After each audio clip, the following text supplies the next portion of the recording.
Hi, this is Ed, and welcome to Global TV Talk Show. This is going to be a property talk show presenting James Moss and Curzon comments. And we're going to be talking about London, real estate, property, pricing, neighborhoods. Going to be really interesting for you Americans out there who are interested in investing into London, cosmopolitan, a world cosmopolitan city with tremendous resources and capabilities for those who want to be in that game. James Moss is from England, and he will be joining us momentarily in the global meeting room. And so won't AI, as you can see. All right, we'll be right back with James Moss. Okay, we're recording here. It's July 24 at a little after 10 a.m. here in California. Now, I'm not there, but I'm virtual in Palm Valley Country Club in Palm Desert, California, which is located about 2.5, 3 hour drive from San Diego up into the LA market. Palm Valley is about 100 miles east of along I-10. uh, East of LAX and Pacific Ocean. And pardon me, my nose is itchy today. Um, and our special guest today, as you could see, is James Moss, and he's on the beach in the Hamptons, sort of virtually. Virtually. This show is called Curzon Comments, and it's about property talk. In the past, we've done property talk of New York area, Manhattan, and Brooklyn, and parts of London. And we're going to do a bit of a deep dive on London today. Isn't that right, James? Yeah, deep dive on London. I thought we'd also have a very quick spin through Manhattan whilst we're about it. Simply because why not? People moving around. But yeah, so I thought London, sort of central London and Manhattan. Well, I Quick, took a quick look. quick look at your slides and they all look good. So at the appropriate time, you'll upload using my screen share, assuming Okay. that's going to work okay. Yep, okay, it'll work today. And and we'll run through it. So let me ask you a question, and we are recording now. What do you want to come from? What's a result you want from this broadcast going forward? Surely you want eyeballs on the show, but you want people to call you or write you for what introductions to people in London, or you would give them instruction using Zoom or a phone. What is it that you want to happen?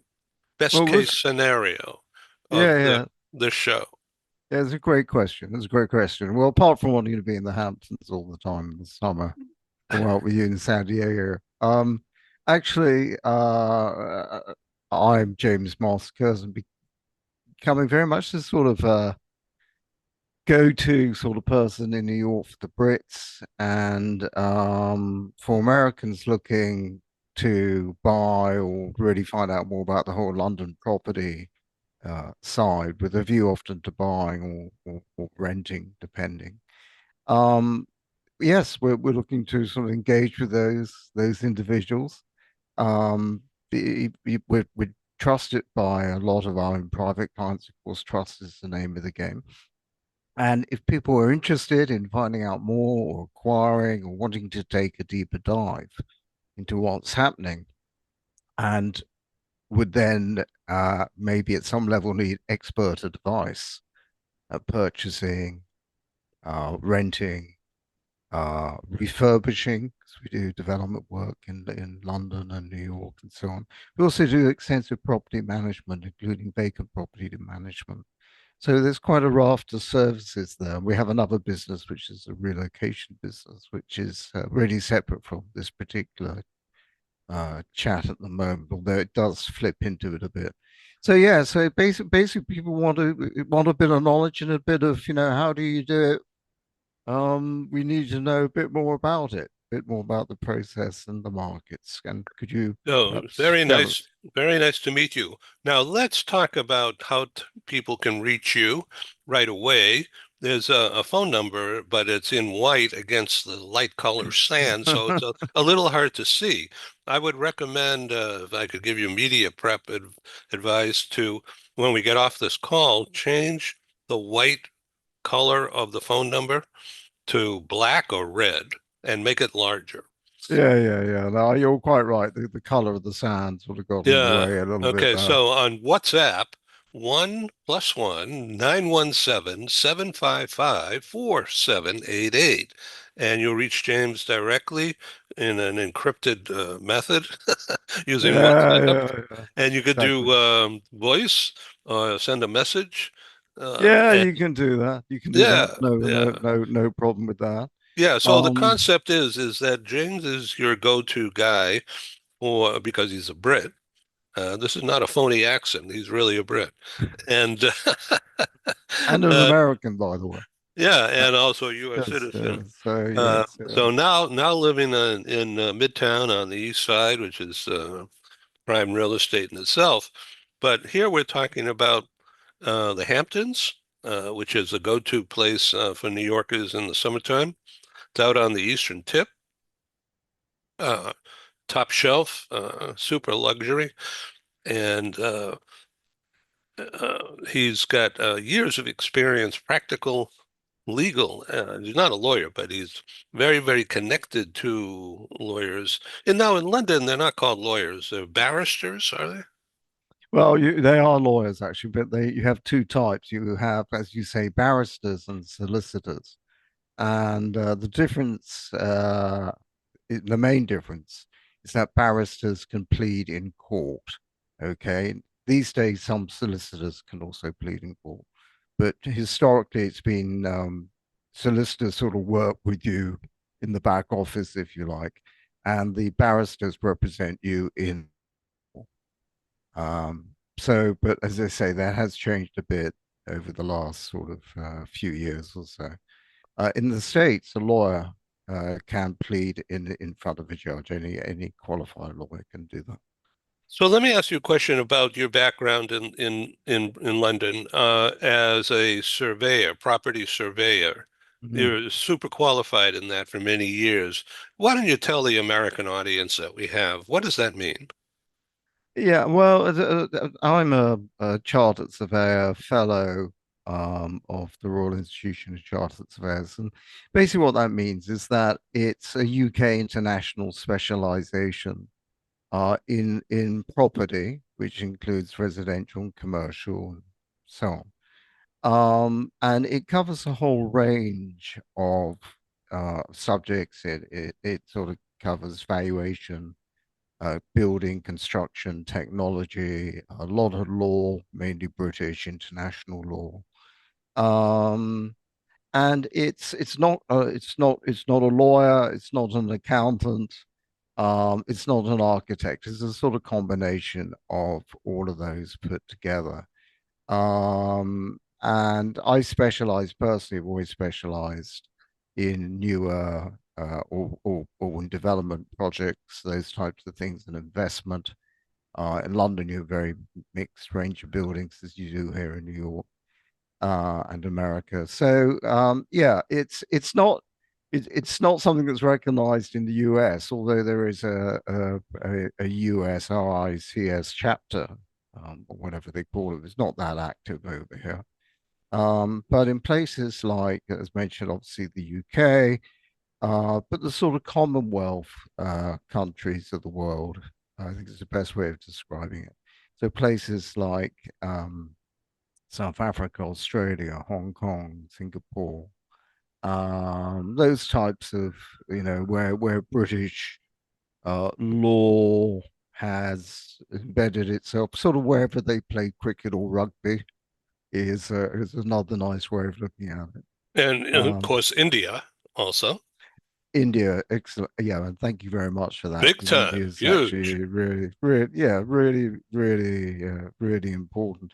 And also, and a broker and a full broker here in America, in New York, Connecticut, and actually the broker of record for Curzon. So it's sort of like an expert in both worlds. So now Um, we're going to talk today specifically about Americans, well qualified, 1%, one percenters who can afford to invest in London and do already, um, but also Indians. You know, the tariff thing in the U.S. and the passport control that's temporarily going on in the U.S. Is crazy making, of course, because for years the U.S. companies and U.S. country has been extremely welcoming to highly educated people from India to come and work, particularly in Silicon Valley. Just think of, just look at the top tier management of Silicon Valley companies, and many are being led, directed by executives who originated in India. that's So, right. so the That's more that goes on, the more popular London will again become for India. well, the whole India knowledge movement of people has really dramatically changed. Um, really since the new administration has come in to play. And what's actually happening is India is a really good example because India's training and technology skills are absolutely fantastic. I actually had my one of the Curzon relocation app was actually originally built in Pakistan, so right next door, and the same sort of skill set. But what is happening is really two things are happening. Firstly, it's much harder for those experts and professionals and those very high skilled workers to get into the United States. And they are nervous in doing so because they don't quite know what's going to happen. They hear these horror stories about, about ICE turning up at courts and on campsites and on buildings. So that's a real problem. And the tariff thing, I think, has scared a lot of international people away. They just don't know what's going to happen, what's going to happen next. They don't know how they're going to be, are they going to be welcomed in the US? The other thing that we're seeing, and again, we're going to have a look at this in a moment, is a number of Americans, including very highly skilled Americans from like top universities and so on, going overseas. There is a lot of I was reading the other day, there's quite a lot of technologists who are going to places like Australia, for example. And there's this problem of losing really skilled, highly qualified, talented workers going out of the country, as well as having difficulty coming into the country. Um, we have a similar thing actually in the UK a little bit at the moment. There seems to be a bit of a knowledge exodus going on, but also that we have an input, a serious input of talent also coming in. So it's a very different picture from the way it was 12 months ago. And I think it's going to continue to change. And both hinge really on central government policy at the end of the day. And the direction that that shifts will determine whether or not people, um, feel that they can come and stay or feel that they can or feel uncomfortable and that they want to leave. So that's sort of where it is. Yeah, it's complicated. Really? So tell me, before we get to the slides, Yeah, uh, sure.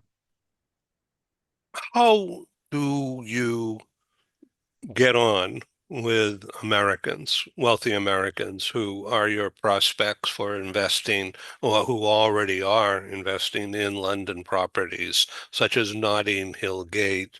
We're going to look at that. We're going to look at what Belgravia, we're going to look at fancy addresses, but these are not new fancy addresses. These are well formed and well oiled and Yeah, yeah, seasoned neighborhoods for years and years, that's right. attracting upscale business people and many Americans who have second or third or even fourth properties scattered around different neighborhoods across England, and not to mention other cities. But let's talk about people who can afford living here at Palm Valley Country Club, or in the Hamptons, or in Manhattan's tonier areas. Uh, Well, let me how do just, you reach them? yeah. I mean, you're going to use this for sure, but how do they know about you, and what can I do to help you? Well, yeah, there are some great questions there, so I'll sort of take them one by one. Uh, V working with Americans. I've been working with Americans. My company's been working with Americans For years, for decades, absolutely right, decades, right. and we've always had great relationships with Americans. Say I'm now a naturalized American, and I think one of the things we're really good at is it's really explaining the sort of how it works in each country and how it compares to where it is back home, wherever home may be, and earning their trust. And we do that through knowledge and and our expertise. And of course, everyone has a choice. But we've worked with many Americans. I mean, I'd also like to say we're not talking about just sort of the 1% of the 1% type of thing. I mean, that's always fun to look at. And yes, we do work for some of those people from time to time. But we've often worked with what I'd call more professional corporate types of people. I mean, very successful people, by the way, including sort of C-suite people, and recently, with a lot of technologists, a lot of younger sort of tech leaders and stuff like that, which is really really great. Um, there's always been, I think, Americans have always felt comfortable with me and with my team. And I've always felt really incredibly comfortable with Americans, even married to one. How about that? So that's all good. How do they Yeah, get to find out? Yeah, through shows like this, recommendation, word of mouth. Banks, we have a lot of banks and professional relationships, and yeah, they, I yeah, remember years ago when I was in London doing live meetings in Mayfair area and in the city. In fact, with you, you hosted my meetings a couple of times in private clubs, and thank you. But the people want to come not because it's me, it's because of you and the venue.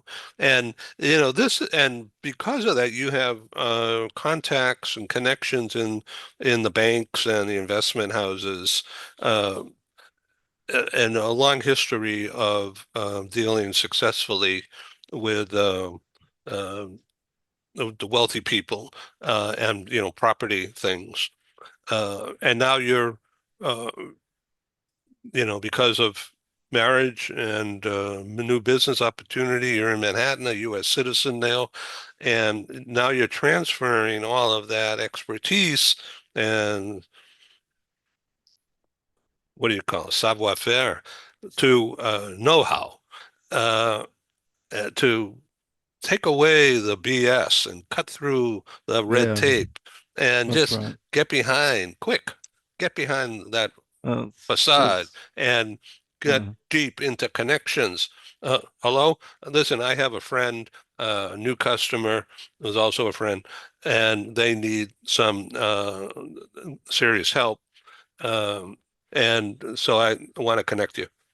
And just like that, James Moss can help you if you're interested in purchasing or investing in Yeah, I property mean, in London.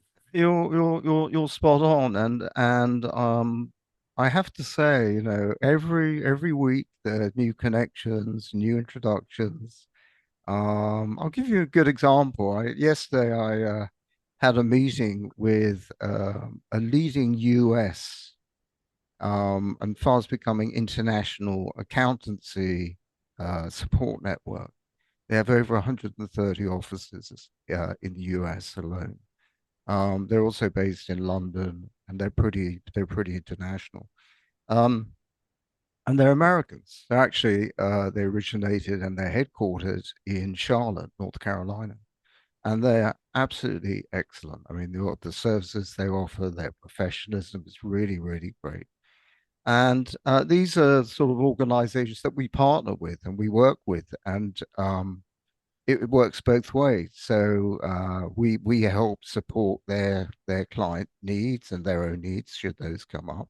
And likewise, when we're working with companies, because often we do work with companies, the individuals work for the companies, and sometimes they come over independent, but often they come over with companies, and we will help the companies set up and connect to the right people here so they connect to the right accountants, the right lawyers. They get the right legal entities set up. They get their taxes organized and all that sort of stuff. And it's great. I mean, and often, I mean, really often, I get introductions of people, Londoners, British professionals, lawyers, in particular, recently who've been coming over to do fact finding and professional meetings in New York and the US, including down in Florida, for example. And they say, we'd love to meet you. Can we get together and have a chat and explore, possibilities, options, how you could help us, how maybe we could help you? It's great. So for your customers out there, your connections, this is a property that the family has, and about almost 5 years now. And it's a villa, two bedroom, two bath, in a very large country club called Palm Valley Country Club in Palm Desert, California. There's over 1,000 housing units on this property. And with that, 42 swimming pools. And there's pickleball courts as well as tennis courts. And there's health clubs. Now, we're members of the country club executive membership, which allows access to everything there is. And we're frankly looking to rent this place out. It could be long term, it could also be short term, 30 days, or a getaway for a week. But it's pricey.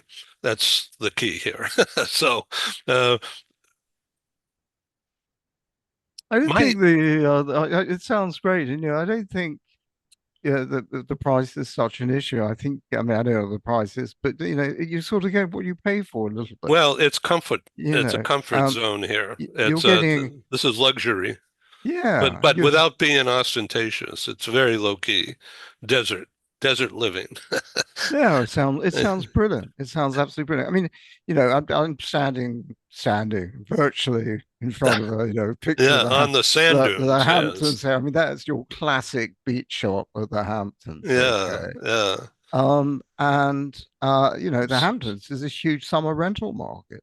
right. And the numbers that people pay, the amounts, the sums that people pay to rent, for a couple of weeks, say the last 2 weeks of the summer, up to Labor Day, uh, I always find it quite incredible. But they're getting something really, really special. They're getting a beautiful house. They're getting an access to the most beautiful beaches and communities and boating and fishing and swimming and kids stuff. I mean, it's terrific. And I think some of these country clubs, just as where you are, they're really fabulous. They're So, really fabulous. So so people this want that place, experience. yeah. So Palm Valley Country Club was began development 25, 30 years ago, and it was a very large at the time, Fortune 500 company executives took uh, special interest in this because they were traveling from the Midwest and other parts of California down into Palm Desert as a getaway during the winter. Now, in California, it doesn't really get winter unless you're high up in the mountains, but um, people in the Midwest, upper Midwest, and the Northeast, this and of course South Florida would be heaven Mm, at that time of year. yeah. And Mhm. particularly in better times, Canadians would flock here. In fact, our next door neighbor here is from Calgary, which is an oil center. Uh, Yeah. so Cool. it's that level that were the early founders and developers of this country club. And they set it up by hiring a professional golf course management designer and management day to day, Yep. so that people who are in the ownership of homes, they don't manage it. They hire a professional. Yeah. They get out of the Yeah. way and they enjoy themselves. All Yeah. right. It's just, And then that group has professional landscapers that are around every day cleaning this and doing that. And and then the HOAs, Homeowners Association, represents the ownerships, deals with these companies to get things done. So it's super organized, not to mention the 24/7, 365 security. yeah. It's terrific. I love places like that. Yeah. So You so know, you come in and you escape, you get away, yeah. and Yeah. you're in a psychologically safe zone at Palm Valley Country Club, just like you would be in parts of London and in the Hamptons and in other areas where the price isn't really an object. Certainly, it always matters, but uh, if it's less than 1,000 a week, you wonder, Yeah. well, it's junk. Why would I bother staying there? You know, but It's so people want to. it's terrific. It's I mean, absolutely they're terrific. like the Yeah. average rents you were talking about the other day when we had a show in Manhattan are almost 6,000 a month. Yeah. And we used to think that 1,000 a week, 4,000 a month was super high, but now it's not. Yeah. No, exactly. Exactly. It's about value for So money and at the low traveling and stuff. season, this place that I'm in will rent for 1,000 a week. Okay. And in high season, it's 2,000 or 2,500 a week. Okay. And we get it. But it's not bad, you know. You're going to be out there for a few weeks or a month or whatever and enjoy yourself. You've got everything on your doorstep. Right, Um, right. and you've got a lot to see around there, haven't you? I mean, Palm Springs isn't so far away and It's stuff like that. about a 20-minute drive. What you do is you go out of Palm Valley Country Club and you take a right onto Country Club Drive, which is the main drag, Right, and right. it's loaded with country clubs all the way for 20 miles. And so each is a gated community. And so you take Country Club all the way over to connect in Rancho Mirage, is the name of the town, Right. where Highway 111 is the east-west, and you go right on Highway 111, and you stay on that through Rancho Mirage, and it turns into Cathedral City, and that's where the Indian tribes that own a lot of Ah, okay. the Yes, yes, Indians own yeah. a lot of land for a long Yeah, yeah, time. It's yeah, called yeah. agua caliente, in other words, hot water. So they have their own casinos in towns, not here in Palm Valley, but Yes, yes, yes. Cathedral City and Rancho Mirage, and which is right on the corner of Bob Hope Drive Oh yeah, and yeah. I-10, and then right around the corner from where I have this is Dinah Shore Drive and Frank Golly. Sinatra They Drive. were all out there, weren't they? And also The Rat Gerald Pack. Ford, the president, Gerald Ford. Yeah. Yeah. And the Disney Corporation is spending a couple of $1 billion down the street here to develop a huge Disneyland, but not an entertainment. a living place full of homes, a Oh, okay. man-made lake with homes that start above 1 million. And it's just a huge investment. It's Mm, not open yet. They're just beginning development.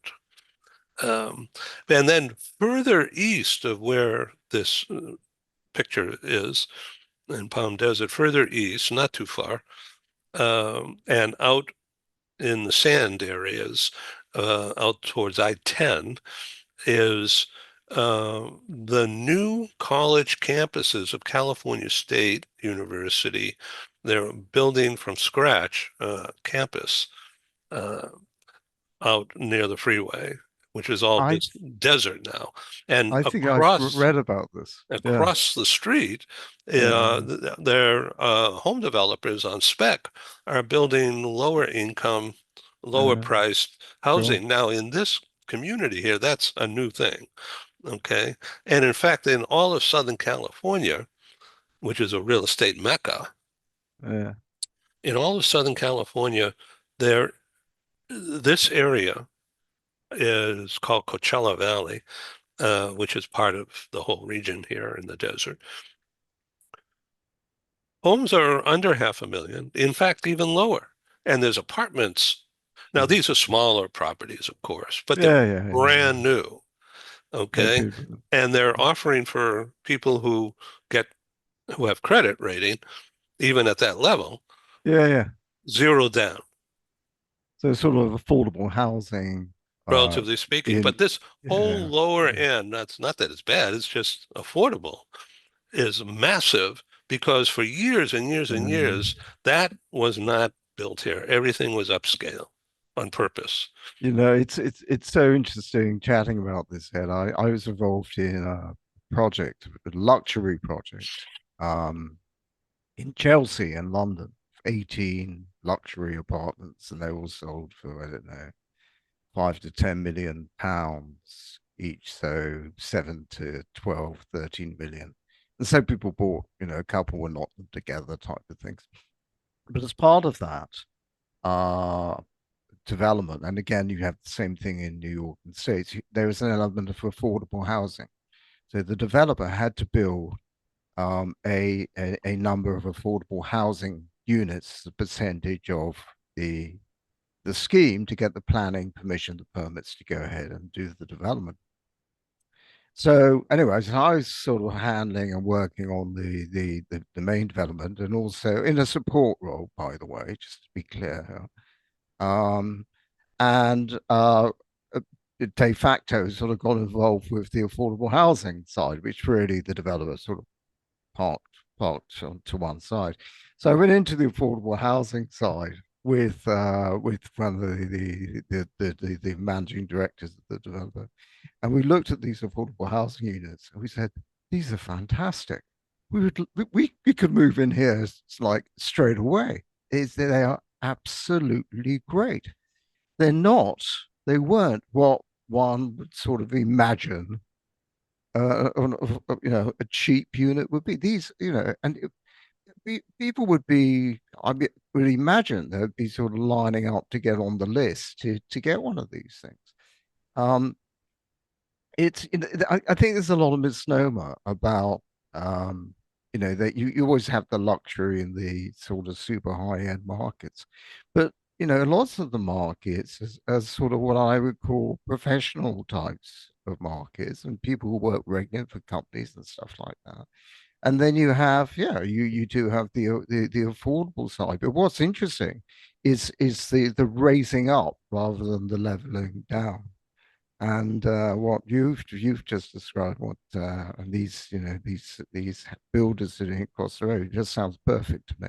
Sounds absolutely great. Yeah, it is really amazing to watch. Yeah, Um, yeah, this time of year, it's blistering hot, and yeah, and yeah. and this time of year, meaning late July into August, the in the Southern California, Mm. it's not by the coast, it's inland, number one, Oh, so it's away from the Pacific, which is generally cooler. Although at this time of year, the ocean is finally warming up to around 70. Fahrenheit, and it's been Oh, upper 50s, low 60s until just recently, and that causes May gray and June gloom along the coast in Southern California. And you just oh, inland a little bit, it's like this sky here behind me. It's yeah, perfectly yeah, clear, and the sun comes down, and so it makes it beautiful as a getaway from the cold and damp coast yeah, perfect. during the spring and early summer. So now the summer is underway here in the desert, Yeah, yeah, and it gets hotter and more humid because of the winds shifting somehow. They shift, and the winds begin to come from the south. In other words, uh, Mexico desert. they're quite warm. Yeah, And with yeah, that, the Gulf of Mexico yeah, flow comes across the desert, heats up, and by the time it gets across uh, the wall entering the U.S. and then it gets really hot and humid, and it stays that way out here in inland in the desert. It stays that way, blistering and thick air, humid, and it stays that way through. Um, if we're lucky, early October, but generally Halloween, the end of yeah, by yeah, November 1, it cools off into the 90s. And but during the day, but that which is it's okay because it's yeah. drier by that time. The Lovely. the Yeah, the wind shift again, and it's not as humid, so it dries out. But the sun is hot, and so what happens when there's no humidity? When the sun goes down, uh, 6 o'clock, 7 o'clock at night, yeah, at that time of year, um, the temperature drops.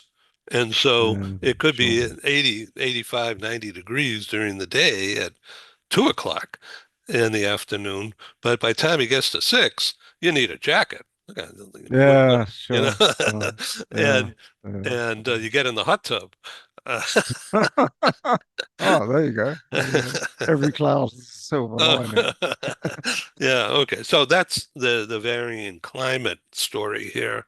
And it creates a vacation, a getaway demand. And so that's why of this investment here. Um, so the thing is that people uh, need to know that you can be trusted. You- Fortunately, you don't need to make a sale today in order to pay the bills due. So that kind of a thing, you have to communicate that for people to, they're looking, they see everything. Well, whether or not they take that step to want to pick up the phone or send an email or a message to your WhatsApp, they need to know something.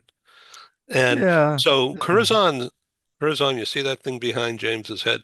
CurzonCentral.com is where there's a lot of information. If you want to learn more on your own without talking. Uh, but why don't we get ready to show those slides and Yeah, sure, take us through sure. that story? And by the way, if anyone's interested in the Palm Country Club, they should definitely reach out to you, and explore further. I certainly would. I'll keep that in mind, and we'll talk at another time. Great. Okay, so I'm going to go to some slides, Yeah, to my screen share. and then we have Ellen and Portia here, who have been very active in London and the UK. And there are many other sort of quite well-known celebrities who are very fond of the UK, have lived here on and off at one time or another. So let me ask you a Um, question about the picture of those buildings in London, like the yeah, red and the light blue, and then to the left of the red yes, is the gray. Are those all houses? Or are they broken up into flats? they're a mixture. They're a mixture. Uh-huh. So Okay. once upon a time, they were probably all houses. And this area is probably Notting Hill Gate. It's probably off Ladbroke Grove at the back there somewhere. Now, how close Um, is that to Hyde Park? about, depending, I would say about a 10 to 15 minute walk.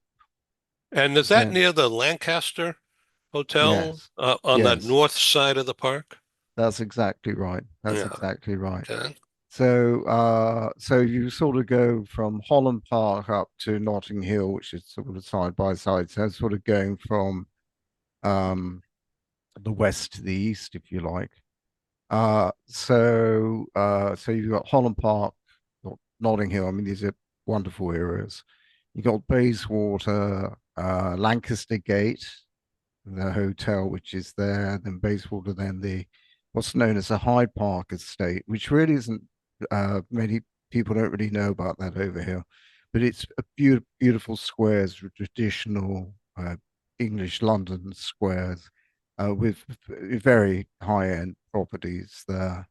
And then you're sort of at Marble Arch, and then Marble Arch, you're on the Park Lane, and you're going off to Marylebone and places like that, and Mayfair and so on. So So let's go back to Notting Hill Gate area and near the Lancaster Hotel. yeah, Is how far to the what to the left of that is, depending on what side of the street you're on, is Kensington. uh, well, you sort of to get to Kensington. Kensington is, if you like, at the east end of the park, and then down to the south. It's a big area. It's a really big area. So to get to Kensington, I mean, you're talking 10, 15 minute walk, 15, 20 minute walk, depending where in Kensington you're going. The tube lines are fantastic there. The central line here, I mean, Lancaster Gate's just one stop up from Notting Hill Gate on the tube line. Um, and then the tube line goes, you've got Kensington High Street on that side of the road, just one up from Notting Hill Gate, and then you can sort of drop down into Kensington and Chelsea as well. I mean, it's a brilliant location. It's So on really, that really side, fantastic. just dropping down, you eventually come to Harrods. Ultimately, yes, it's a bit more of a haul, but yes, it's the other side of the. Basically, the way to think of Harrods is the other side of the park, the south side of the park. Um, and it Harrods is sort of just about. Well, it's just a step back from the park by one high park, which is the center where the Mandarin Oriental Hotel is, and so on. I mean, you're right in super luxury, super prime territory there. You can cycle there through the park in about 20 minutes, no problem at all. And if you're a horseback rider, you can get a horse and you can actually, follow the horse trail around. I've never seen anyone do it because I think the problem is parking the horse at the other end. But the cavalry, the horse guards, exercise their horses around the park. I think it's called Rodden Row. I think that's part of the name of the inner riding track. There you go, a bit of local knowledge um, in Hyde Park. So if you're ever there and you can hire horses at the north of the park, actually.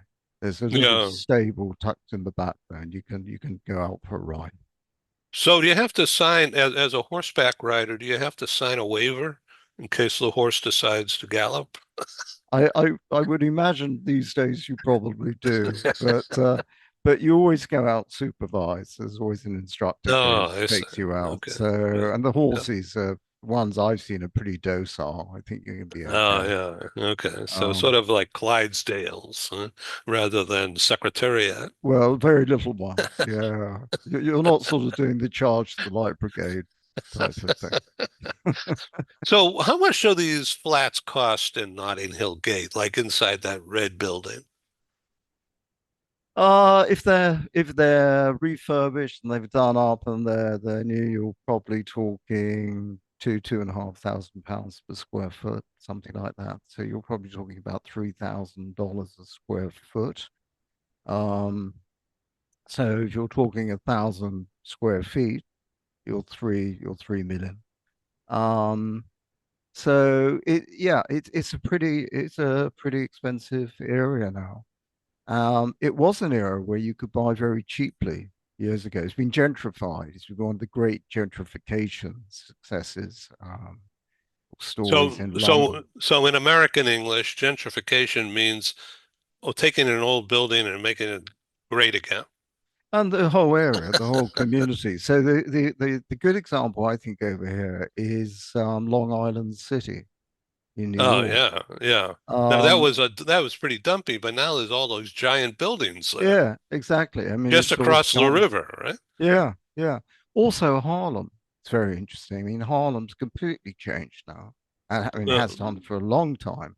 yeah, Undergone full lower Holland. Yeah, gentrification. yeah, Yeah. And it's yeah, it's it's beautiful. It's terrific up there. And people love living up there. yeah. And Now, is houses that and properties are part of great. Harlem near the theater? That stage theater that has a lot of the jazz greats go to. I think the answer is yes, because I've been up there a fair bit Was that actually. So 125th? yeah, 125th, Yeah. uh, sort of sort of 96 up to 125th, and then up from the 108th and so on. Yeah, but that's on the Uh west side, not the east side, right? yeah. And that's I say yes slightly hesitantly though, because it crosses over. Yeah, yeah. But it's a great example a very successful gentrification. I think there's hardly anywhere in Manhattan now where you can do that. I think it's all pretty well been done. Um, so yeah, uh, Okay, but in yeah, let's go deeper into London. yeah, yes. So I'll hop into the next slide. Again, this will speed it up a little bit here. But the point about this slide, I guess, is that it's interesting how many American buyers and Americans have moved to London. And I'm not saying they're going to be there forever, but they're moving there, they're buying there, they're renting there, and they're loving it. They're absolutely loving it. And the last year was a record number of Americans took up UK citizenship as well. So there would be dual citizens, American and Brits. Um, so this gentleman, Tom Ford, who we were chatting about earlier on, this was his earlier house, and as you can see, it's a beautiful home. It's in Notting Hill. It's just below sort of Notting Hill, heading down to Kensington. And this is a few years old, and he sold it for 12.5 million pounds, about 15 million dollars. And then he bought another place, which I'm not going to show you because it's so big and it's a red brick thing, for a Who is hundred for a who is hundred Tom million. Ford? Hmm? Oh, Who is he's Tom Ford? Tom is the guy of he's a designer. I mean, he's behind sort of the Tom Ford brand. He's an actor. He's a real Renaissance gentleman, and an amazing success story in his own right. And he is a guy who can, he can transform brands in old brands into like the most modern, up to date thing that everyone wants type of thing. He's a hugely creative individual. I mean, he's a really interesting guy and hugely successful in business and financially. Cool. So we always like to use Tom Ford as an example. Um, this is a slightly different animal. We're moving over to Mayfair now. And this is one of Mayfair's luxury schemes. It's not quite finished yet. It's actually a property that Curzon have been involved with on and off over the years. It's 29 residences, a couple townhouses, have swimming pools in there. It's an absolutely stunning building. It's neoclassical. This used to be a car park, Ed. Okay. This was So it used to be like an ugly steel girder car park. Just shows you what you can do with good architects and good design and so on. So what they did, they knocked it down and they got planning consent to build this beautiful neoclassical building, which is a sort of classic London building. As I say, there are only 46 residents is there. I think there are two or four townhouses. Anyway, it just so happens that Curzon represent or have an agency relationship with these guys. But this is right in the heart of Mayfair. It's just around the corner from Grosvenor Square, for example. And it's a different sort of animal, but I just wanted to put it up there. So Uh, that's right near where the U.S. Embassy yes, was. that's exactly right. The So US what Embassy, happened to that building? Who took over that building? Because the U.S. moved into another building somewhere. yes, the US built a new embassy south of the river. And the old embassy is bought by an Indian developer. I think they're Indian developers, and it's been turned into luxury or semi-luxury apartments. Yeah. And I think Wow. that scheme's almost finished. This one here, One Mayfair, is still under construction. It's not ready yet. And I think it's probably going to be another, my guess is another 12 to 18 months before it's fully done. But I think that, but I think they're already selling units. So if anyone's interested, please give me a call because I have a direct line to the guys at the development company, Yeah. and Why we don't can you work that out. show your phone number again? I can't see it. Yes, it's not There. on this one, but it's 91. New York number. New York number is +1 917 755 4788. Okay. Thank you very 917. much. Yeah, yeah. And I'll Uh, repeat uh, that at the end. I But love listening to your British exposition here, the attack. So I'm going to keep asking you to talk. okay, well, lovely. Well, thank you. So anyway, there's this building in Mayfair. What's interesting here is that there aren't many luxury buildings now left. This is coming to the market at a time where there's very little available. So I guess the word is, if you're interested, don't hang around. Get in touch. As I say, I know the developer really, really well. We can cut through the red tape and get things done if we need to. Um, this I thought was fun. So we have all these grand buildings, and we have Tom Ford, and we have various others.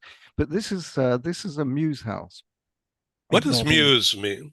Well, Muse houses used to be the smaller houses behind the grand houses in London, where the horses were kept and the servants lived. Okay, and when I say servants, I mean the butlers and the cooks and all these sorts of people. And they're absolutely fantastic buildings. They are so popular.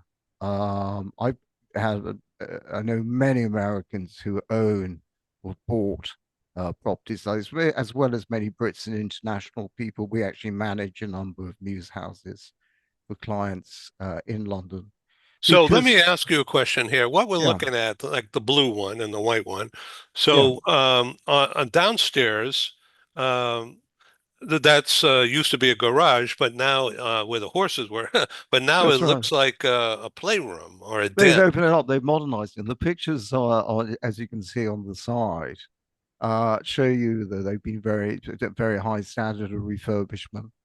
I've got a roof terrace on this one, which is terrific. They don't all have roof terraces, but this one does. The blue one does. Extra living space. Yeah. Yeah, and you sort of have, you have three levels usually. You have the sort of, the ground floor, what we the Americans here, including me, call the first floor. And then you have two levels above that. They're usually two bedroom, three-bedroom places. They're charming. They're on cobbled streets. Um, And and and and and how deep in certain size, we're looking at the front, but it goes back down the hall. that's right. Yeah, That's right. how deep is that approximately? Do you know, it varies. It's not super deep. Often they back on to an identical house at the back. Uh, So we actually, for one client, but they were connected back to back. And in fact, yeah. we've just knocked them through for a tenant of all people. So it looks like the kitchen in the upper right, my upper right, Yes, that's right. looks out on the back of whatever. So there's some Yeah, space, sort of like a backyard or something. yes. Well, it's not a yard. It's actually the street. And Ah, what okay. you're looking at another Muse house that has been clearly very well done up on the other side. And the one of the lovely things about the Muse houses that I personally like is you can just lock the door and go away. You know, you put the alarm system on. It's almost like you know, being in a in an apartment but without having a doorman. And they're very manageable. They're very charming. I mean, Richard Branson had a Muse house not so far away from here for ages. And I remember chatting to one of my American clients who was a neighbor. There's a bit of name dropping here, but it was the neighbor of Richard Branson. And that American family who actually had fund people based out in Tokyo. So, you know, one of these classic sort of international um, sort of business connections. And, you know, they used to, you know, pop around and have drinks together and chat. And yeah, it's a quite a nice sort of community. So they're very popular. They're pretty affordable, to be honest with you. I mean, this is on the market currently at 3.65 million pounds sterling, so about 4.8 million US. And I tell you, they hold their value and they go on forever. They're great. They're easy to maintain. They're a little, you know, they're a little old, as you can see, because London housing stock tends to be a little old. But what happens nowadays is you retain the envelope and you sort of strip the whole thing out and put in beautiful modern, you know, modern homes. And, you know, it's a developer's dream. This one's been done. But if you can find one that hasn't been done, hasn't been refurbished, then they are very sought after and fought after. So I Isn't just, that interesting? Yeah. yeah, Wow. so I just wanted to show you that, you know, it's not all about sort of, you know, multi-million dollar and pound housing. Um, but you know, your Kensington, your Chelsea, your Knightsbridge, your Westminster, your prime central London, and that is our main market. Well, let's go to Um, the next slide. yeah, so this is a little different. This is the Cotswolds, So and this is west of Heathrow. this is west. This is west, and this is down. The Cotswolds is about an hour and a half outside of London, to the west, and it is the most beautiful, charming part, one of the most beautiful, charming parts of southwest, already west England. It's very accessible to London. You have the what's known as the Notting Hill set of, out here. Well, I used to actually go to school out here long before it became gentrified and the way it is today. Today you have, you know, Soho House is out here. You have a number of five-star Michelin restaurants. Ex-prime ministers have homes and houses near here. I mean, David Cameron and his wife Samantha, they have a place out here, and it's very sort of hip and so on. It never used to be like that. Um, but it's so accessible and it's beautiful. I mean, it's absolutely beautiful. Um, so this particular farmhouse was bought by Ellen and Portia de Rosa, excuse me, a few years ago, and they completely refurbished it. You can see they've done a great job on it. The kitchen, the eating areas that I remember, they've retained the trusses and the character and the. It's a really great example of heritage architecture being used at its best and modernized inside. It's a terrific example. Anyway, they're selling it, and the reason they're selling it is they need more room for their horses. Uh, So they've actually bought somewhere else nearby already, which I think they've moved into, and this is just coming to the market. But what I wanted to do here was just sort of show you that it's not all about London. I mean, obviously London is the main hub for many people, but and unfortunately are here for probably going to be here for at least 4 years, 5 6 years. I mean, who knows? A lot of people, by the way, buy properties, come and live in England. Um, and the UK, buy properties and then go and live somewhere else outside of the country, back to America or wherever they're going to be. But they keep their real estate. And, and often that will then become another place where they visit, another home, if you like. Or they'll become very good rental properties, rental investment properties. And that's what we do quite a lot of in London with private clients. We don't do it, so much out here, but I just wanted to show the audience and demonstrate to the audience that it's not just all about London, prime London, but this is probably an hour and a half drive from London to the west.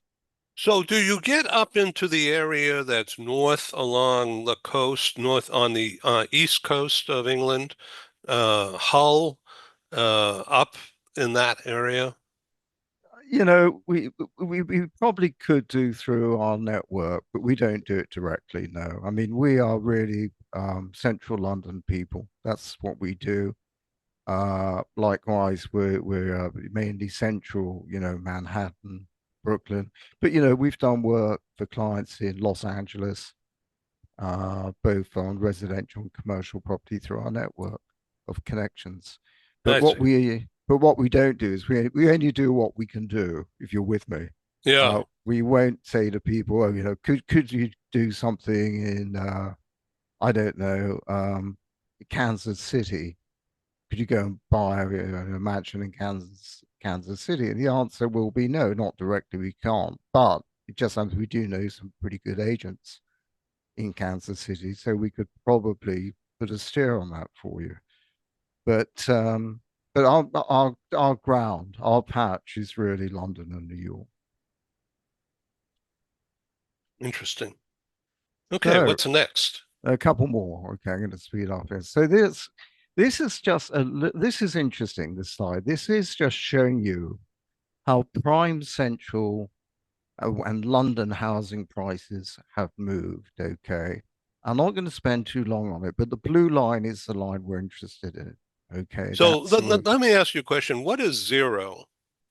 Can you put zero. yeah, I mean, put Yes. a label. What does zero mean? What does No that growth. mean? No No, growth. no growth. Okay. No growth. Okay. So, I think as you can see in sort of Growth 2020, meaning increase in prices? COVID, exactly, uh, uh, COVID came along, COVID recovered. I say COVID recovered. Uh, well, people were moving out, which is why outer London is so much higher than the inner London situation. Um, but also you had a shortage of properties. There was a lack of supply going on. So you were getting housing growth. It wasn't phenomenal though. I mean, the housing growth in like 2021 was only, 1%, even not even 1 to 2%. I mean, these aren't very large numbers. Whereas out of London, so south of the river, places like, I don't know, Wandsworth, uh, Battersea, Kew, were like 5%, 6%. But what you've now had is what you're now having. You look at the end of that graph, you'll see the prices have actually fallen, and on average, prices are actually lower than they were at their peak in 2014. Um, but it's just good to, I just thought it'd be useful for our audience to be able to see that there is a lowering of prices going on at the moment. The other thing is that when you're dealing in US dollars, of course, the dollar is not as strong as it used to be, but it's still not bad. It's about Let me jump 133, in. 134 at the moment. Looking at the calendar here, say between 2021 February through the end of 22 in that peak. You see the Yeah, peaks. yeah, that's So right. was that Brexit, or did Brexit cause the decline that Uh, followed? Brexit had happened by then, but there was a lot of turmoil going on in those years. Brexit happened just before COVID arrived, and then the whole COVID thing hit, and then Brexit was just really has been a mess. Frankly, it's the only way of putting it. Was that 19 May, 2019 in May? Yeah, well, it's yeah. You can argue, but I would say it's still going on. I mean, it's still sorting itself out. So when COVID hit on March of 2020, uh, and then prices took off, that's because people needed a place to live, and Yeah, the rates were still low, yeah. and then sort of leveled off when when the vaccines were proven to work, and the things got manageable after a while, and then September 22 is like a roller coaster downward. Well, the other So thing, what happened there? Oh, the rates went up, right? That's when taxes. The taxes answer, and rates. the answer is taxes came in, and what happened there was a major legislation, financial legislation went through, which made it far less attractive for landlords to hold on to investment properties and rent them out.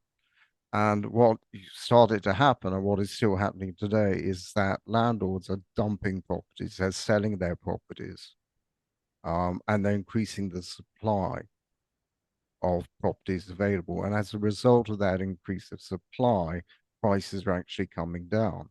There is still a huge shortage of housing in the UK, particularly in London, southeast England. But but with more stock available to buy, the prices have actually started to come down. And so you're getting much more of a meeting of willing buyers and willing sellers. But it's not easy to buy, having said that. I mean, interest rates are pretty high right now.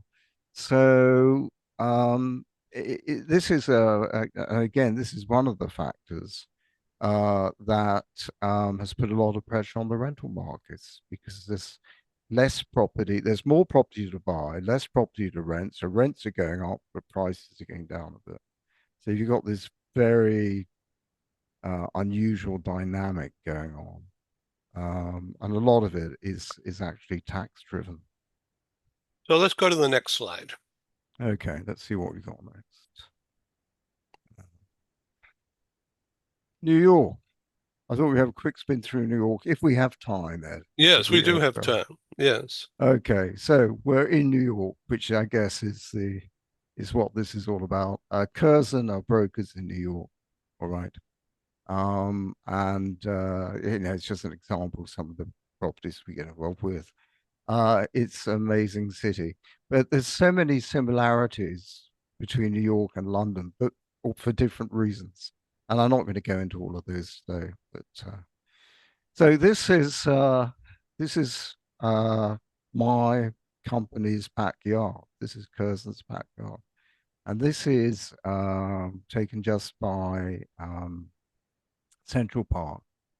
And in the background, you can see these tall, thin skyscrapers that has really been setting the tone and running the markets for the last Right, right. 10, 20 years. Right. So, Uh, 111 West 57th, Steinway, that because it's part of the Steinway office building?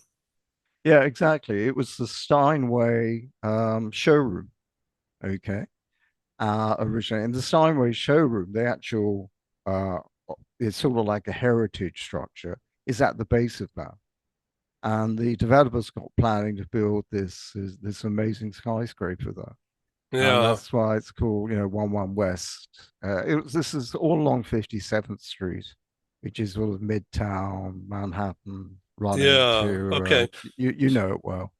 So Um, 432, let me rapidly ask you some questions here yeah, as far away. we come to a close. 432 Park, is that on the corner of 57, East 57? Yes, it's actually on 50, I think it's 57 set back, might be 56. But they bought the developers very clever. They bought the block in front of it. So the Yeah. actual address is Park Avenue.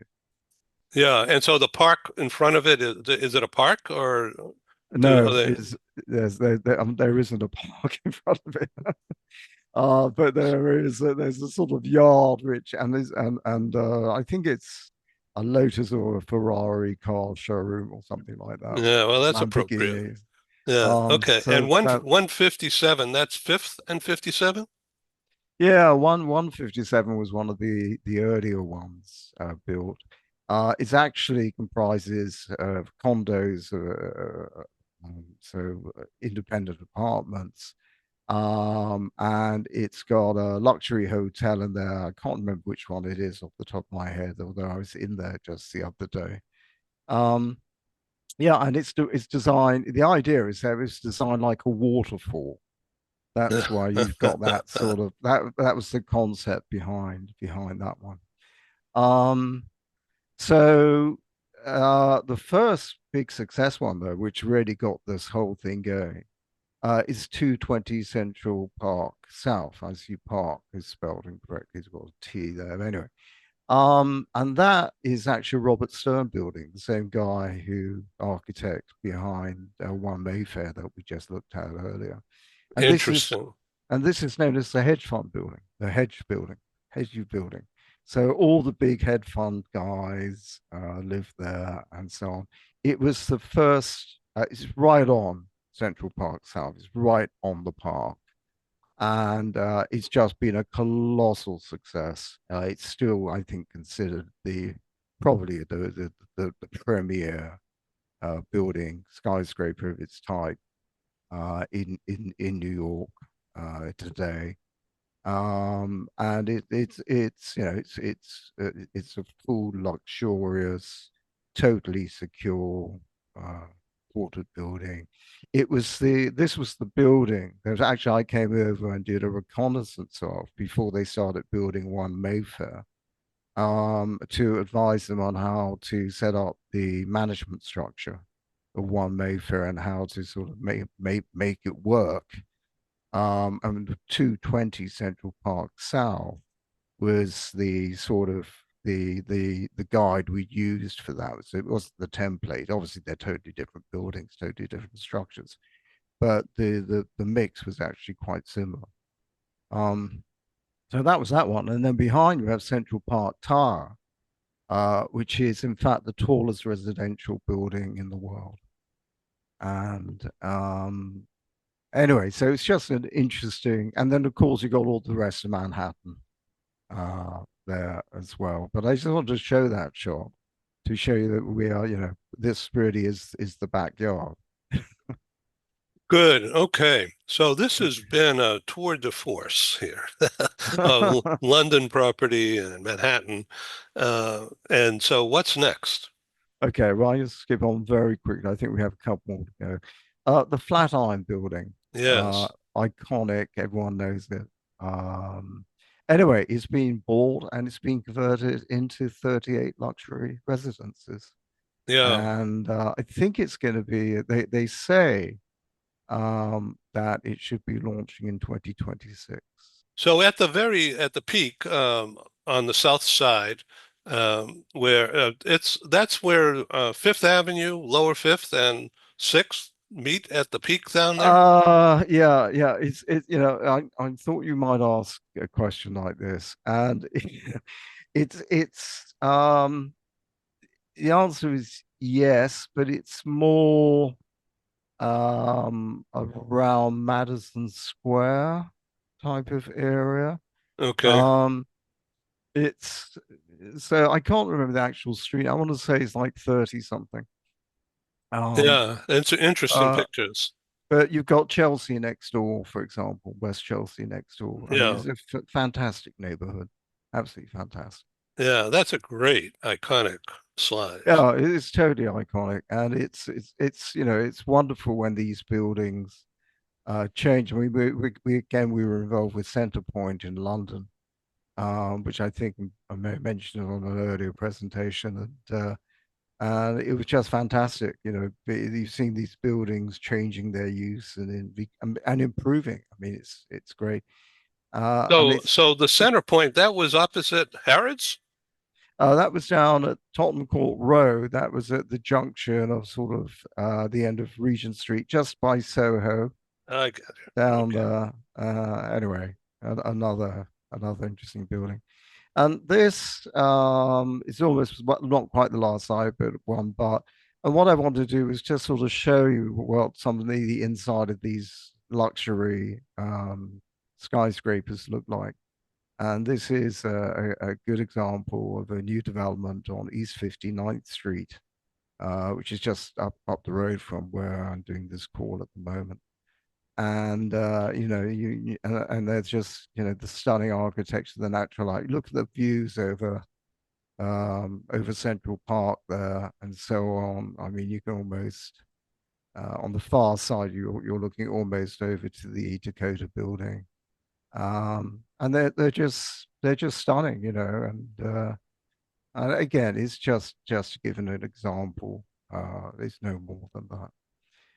That's So really swell. This has been a great show. Thank you, James. well, the last thing I'm going to show you is just we may have touched upon this before, but on June the 11th, the Fair Act came into New York, which stands for the Fairness in Apartment Rental Expenses Act. And that means that landlords now have to pay their own agents rather than the tenants paying their own agents, or the tenants paying the landlord's agents. So the tenants now can save anywhere from 7.5 to 15%. Um, because the landlord now has to pay their own agent. So the landlord's thinking was like, okay, great, we'll hike the rents up. So almost overnight, the rents in New York went up. Guess what? About 17.5%. They have leveled off a little bit. It's not the same everywhere, but this has been a trend, a well-documented trend. And all the commentators, all those, the real estate people in particular, were saying one of the consequences of this is that the rents are going to rocket up. And that's exactly what has happened. On the other hand, if you're a tenant and you're renting, you don't have to fork out 17.5% commission, or in fact, it was 15% commission, 7.5. So I just wanted to mention that we monitor the markets really carefully. We provide a full range of destination services, support services, but we also do provide a service where we will act for the tenant in negotiating the whole thing, putting together the board packages, getting them through all that process and so on, for which we do charge, obviously, a tenant representative fee. Um, but that is still, much, much less than it was under the old regime. And of course, tenants now have the choice, which is great. So that's it, really. That's it on the slideshow side of Live Head. Um, Okay, and that, well, you have the phone numbers there once again. The phone number 1-917-755-4788. And that's James's WhatsApp. So be in touch. James, thanks. Looking forward to the next talk. And let's focus in on neighborhoods around Manhattan. yeah, sounds great. Let's do that. Ed, thank you very much. Absolutely fantastic Okay, hosting and great show. Thank you very much. thank you. Bye-bye. Ciao. This is Ed signing off in Southern California. That's James, who's in Manhattan. Take care. Bye-bye.